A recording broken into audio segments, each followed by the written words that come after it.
கொஞ்சம் டைம் கொடுங்க, நான் யோசிச்சு பார்த்து சொல்றேன். ஷூர். ஆனா ரொம்ப டைம் எடுத்துக்காதீங்க. பாசிட்டிவான ஆன்சர் நான் எக்ஸ்பெக்ட் பண்றேன். நான் லவ் சொன்ன அப்புறம் அந்த பாயிண்ட் ஆஃப் வியூல யோசிச்சு பாருங்க. உங்களுக்கு என்ன பிடிக்கலாம்? என்ன பண்ணிட்டு இருக்க? நான் எதுவும் உன்கிட்ட ஏதோ முக்கியமா பேச வந்திருக்காங்க. நீ இப்படி வெளியே நிக்க வச்சு பேசிட்டு இருக்க. உள்ள கூட்டிட்டு வா. இல்ல ஆண்டி, நான் பேச வேண்டியதெல்லாம் பேசிட்டேன். இனிமே அவர்தான் அவரோட பதில சொல்லணும். நான் வரேன் ஆண்டி. பாய் சத்யா. அதெல்லாம் ஒண்ணும் இல்லம்மா, ஆபீஸ் விஷயமா. ஆபீஸ் விஷயம் தானே, அதுக்கு எப்படி பேரஞ்ச மாதிரி இருக்க? அப்படிலாம் ஒண்ணும் இல்லம்மா, அவங்க கேட்டதுக்கு பதில் சொல்ல முடியல, அதான்.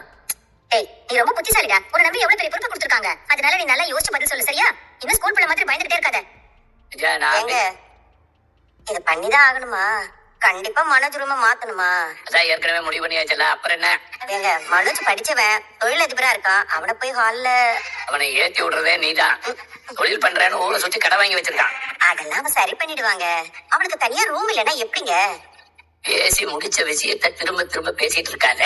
ஏங்க, அவனும் படிச்சு பெரிய வேலை பார்த்திருந்தான்னா ஒரு கௌரவம் இருக்கும்ல. ஒரு ஆபீஸ்க்கு போனா படிச்சிருக்கான்னு தனியா ரூம் கொடுப்பாங்க. மொத்த மாதிரி படிக்காதவங்க கூட்டத்தோட கூட்டமா இருந்துட்டு போவாங்க.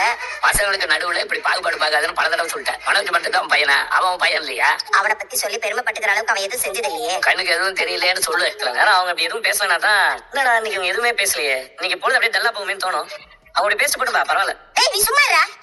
மனோஜ் இப்படி ஹால்ல படுத்தா அவனுக்கு ஏசி இல்ல, இந்த ஃபேன்ல சரியா காத்து வராது, கொசு வேற கடிக்கும். அவனுக்கு ஜுரம் வந்துச்சுன்னா அவனுக்கு வருதோ இல்லையா, அவனுக்கு ரூம்ல நினைச்சா அம்மாக்கு ஜுரம் வந்துருமாலப்பா. அப்பா ஆளெல்லாம் படுத்து பழக்கம் இல்லப்பா. வேணும்னா அதுக்கும் போய் தனியா படிச்சு வரியாடா. முத்து மீனாவை வெளியே படிச்சுட்டாங்க, அவங்களுக்கு மட்டும் இது பழக்கமா? ஏன் இந்த மகாராணி தனி ரூம்ல தான் இருப்பாளா? அவங்க வீட்டுல இருந்தப்போ ஒண்ணு கொடுத்தது அப்படியே வரிசையா தான் படுத்து கிடந்தா. இப்படி இலக்கார பார்த்தா எல்லாத்தையும் பேசுவியா? நீ மட்டும் என்ன பெரிய அரண்மனையில வாழ்ந்தியா? எதுக்கு எடுத்தாலும் மீனாவை குறை சொல்ற. இப்பெல்லாம் எனக்கே அது பழகிடுச்சு. நானும் இப்ப அதான் மீனா சொன்னேன், சேம் ஃபீலிங். நீங்க ஒரு நிமிஷம் வாங்க, உங்ககிட்ட பேசணும். என்ன நீங்க சொல்லு மீனா. ஏய், ஏதோ முக்கியமா பேச வேண்டியது இருக்கும், தனியா பேசுறேன்னு சொல்றேன்ல. பரவாயில்ல மாமா, நான் இங்கேயே சொல்றேன். உங்களுக்கும் அந்த விஷயம் தெரியணும்.